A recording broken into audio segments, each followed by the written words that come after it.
Well, I'm just going to go ahead and record. I finally got somebody to close the door of the room, which I kept forgetting to ask the nurse to do when she's been in here twice in the past half hour. And I forgot each time to say, close the door when you leave, because I'd like not to have somebody barge in on me, although I can't totally prevent it. Anyway, you get the picture. I don't know what I'm going to title this today. I'm just updating everyone on what's going on. For me, I'm of course still in the hospital.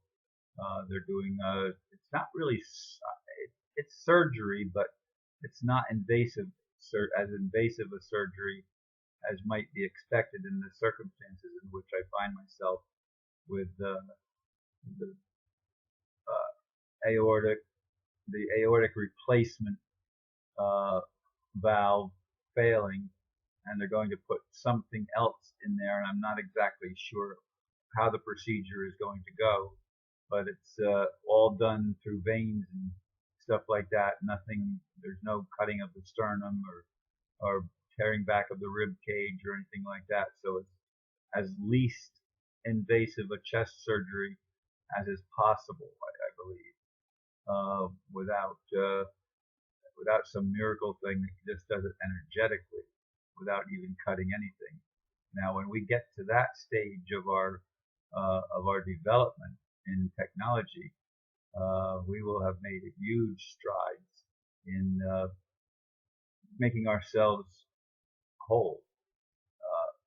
We live in a world where the people that seem to rule the world are psychopaths, and they don't want things to be easy. They would like things to be hard and bothersome and troublesome, and they have a motive that doesn't appear to be of the highest and best by far.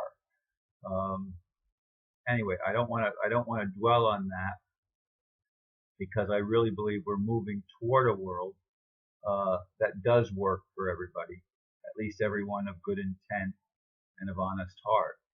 And I think most humans would be there if it was shown conclusively that that is to the best advantage of everyone involved. Of course, there are people who don't seem to be able to see what is the highest and best, and what is good and what isn't good. They seem to be hell bent on creating pain and being in control, and control systems will never work. They will never bring peace. They will never bring any kind of optimal result, because they just can't. You can't have a greedy heart and a malevolent spirit and expect to bring good out of that. It just doesn't work, and it won't work. So however this change that we're working toward comes, it needs to come with a restriction on those who want to continue to work from a selfish point of view, and not do the best they can, so that everyone prospers, so that everyone succeeds. I mean, I want to see a world where my intent is to help those that need help, to achieve the highest and best that they are able to achieve as human beings. I want that for me, and I want it for all of my brothers and sisters. That is the intent, in my opinion, of something that has a capability of actually changing things for the good. The old system will never change things for the good, because it's based on greed, it's based on selfishness, it's based on control, it's based on all of the so-called values that work against mankind rather than work for mankind and for life. So I want to dedicate whatever is left of my life, and I don't really know. I'd like to live, I mean, before this episode began, I mean, I was looking at living into my hundreds. Now I'm simply not sure. It's whatever God wills. I still would like to live a long time and a fruitful life, but I don't want to live it in an impoverished body. I want to be whole. and I want all of my brothers and sisters to be able to be whole. So anyway, I'm rambling, and I know that, but I did want to leave at least a brief message for everyone, and to say thank you for those of you that are upholding prayer for me and willing the best and wishing the best. I really appreciate your love and your support. I appreciate my daughter and her family and my son for their support. They're going to be here for 3 days next week, Monday, Tuesday, and Wednesday.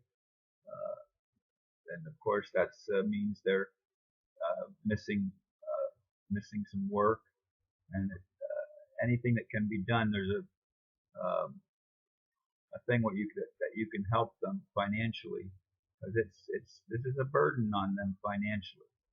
So anything that can be done to help support them in this, I don't feel I need support, as long as they don't bill me too unreasonably for the things I think it's probably mostly going to be written off or put under some kind of a program that brings reimbursement to the hospital. I don't. If it was up to me to pay the bills, forget it. I mean, there's just no way possible on under $1,000 a month guaranteed income. It just doesn't work that way. And when I say guaranteed income, immediately I thought, well, it's guaranteed as long as the old system is in place. Perhaps when a new system is in place, it will not need to be guaranteed income in the sense that it was before, and it will be bigger and more unlimited. I hope so. In any case, I do thank those of you that are still standing by me and supporting me and sending me love. And I don't get to read all the emails, and as I've said in other videos, I may not ever get to respond to every email that was sent to me during this time that I'm in the hospital. I have been reading them lately again, and I do thank all of you for the love and concern and expressions that you've made of concern to me. So that's going to be it for now, I think. May God bless you, and I'll try again to make another video tomorrow and talk to you some more. Thank you very much.